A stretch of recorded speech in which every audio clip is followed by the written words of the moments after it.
के दिन कलकत्ता के कस्बा लॉ कॉलेज में जिस प्रकार का एक जघन्य गैंग रेप का केस हुआ है, लगभग 24-25 वर्षीय हमारी बहन एक छात्री, उसके साथ जिस प्रकार का गैंग रेप हुआ है, उसको लेकर आज पूरे भारतवर्ष में, पूरे हिंदुस्तान में एक दुख का माहौल है, अचरज का माहौल है कि आखिर बंगाल किस तरफ बढ़ रहा है।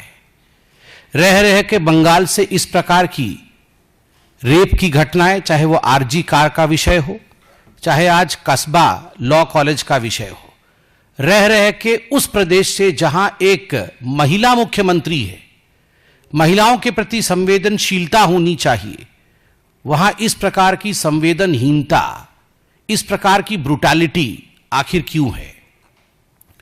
अगर कस्बा लॉ कॉलेज के रेप केस को देखा जाए और पीड़िता ने, विक्टिम ने खुद स्टेटमेंट जारी किया है, लिखित स्टेटमेंट, वह स्टेटमेंट भी मैं लेके आया हूं, उसके भी कुछ पोर्शंस आपके पास रखूंगा। उसको ध्यान से पढ़ा जाए तो एक बात स्पष्ट होता है कि यह पूरा रेप का जो गैंग रेप का जो कुचक्र हुआ है, यह कहीं ना कहीं स्टेट स्पॉन्सर्ड ब्रूटैलिटी है, एक राजनैतिक दृष्टिकोण से प्रेरित जघन्य क्रूरता है। मैं क्यों ऐसा कह रहा हूं? क्योंकि इसमें एक कॉलेज के यूनियन का संबंध है।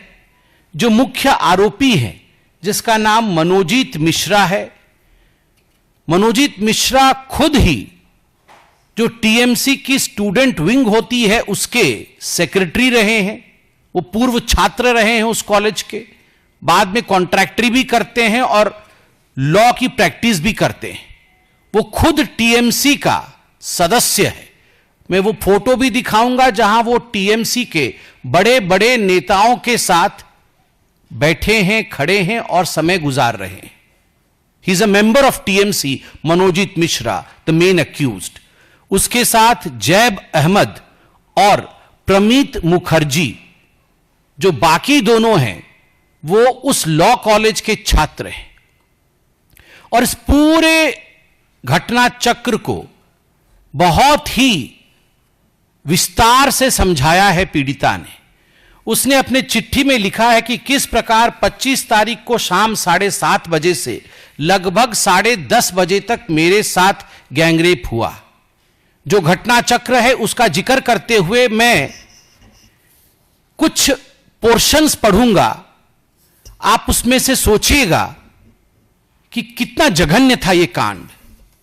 Then J and M and P came inside।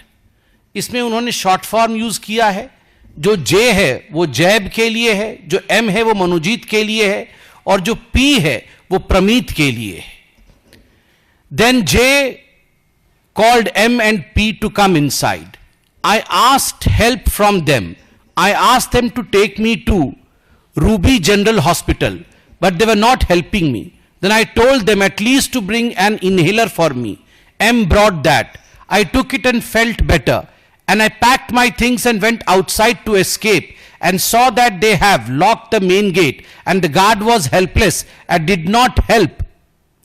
M and P again forcefully took me to the union room. I asked J, that is Jeb, to let me go. I even touched his feet, but he didn't let me go. He instructed M and P to take me to the guard's room and make the guard sit outside. They did so. They took me to the guard's room forcefully. J undressed me and started forcefully rape me.